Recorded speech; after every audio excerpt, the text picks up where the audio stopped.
Hale est passionné de science équine. Prêt à découvrir ce qui se trame dans l'univers de la coagulation des juments avant et après la mise bas? C'est parti pour une plongée au cœur de ce processus fascinant. Le fibrinogène, molécule clé dans le processus de coagulation, connaît une augmentation graduelle en mi-gestation, atteignant son point culminant à la parturition, avant de redescendre progressivement par la suite. C'est comme si son rôle de protecteur de la coagulation atteignait son apogée lors de ce moment crucial, puis se relâchait progressivement une fois le travail accompli.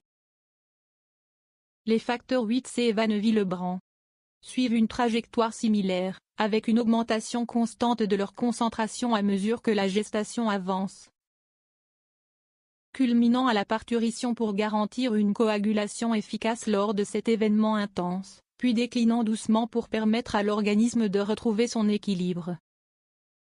La fibronectine plasmatique et les produits de dégradation du fibrinogène, témoins silencieux mais essentiels du processus, voient leur concentration augmenter progressivement vers la fin de la gestation, avant d'atteindre des sommets impressionnants à la parturition, signalant ainsi l'urgence de la situation, puis diminuer progressivement après, une fois la stabilité retrouvée.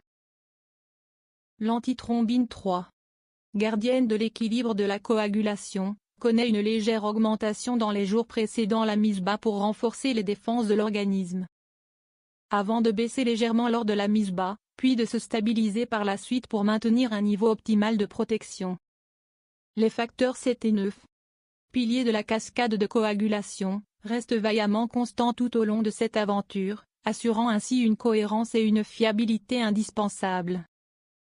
Le temps de prothrombine ou temps de Quick, reflet du processus de coagulation dans son ensemble, reste stable jusqu'à un mois avant la parturition, puis connaît une diminution significative dans les 2 semaines précédant la mise bas, avant de remonter légèrement à ce moment crucial, mais moins que lors des derniers stades de la gestation, puis augmente progressivement par la suite pour permettre une transition en douceur vers la normalité post-partum.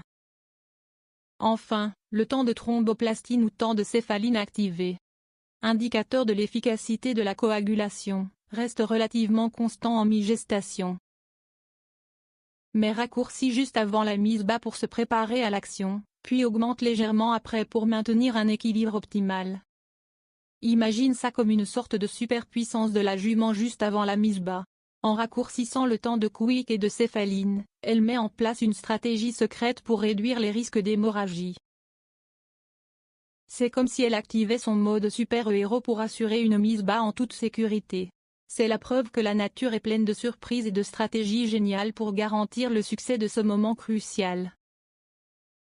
C'est comme une symphonie complexe de réactions, où chaque composant joue son rôle dans une harmonie parfaite pour assurer le succès de la mise bas et la santé de la jument et de son poulain à naître.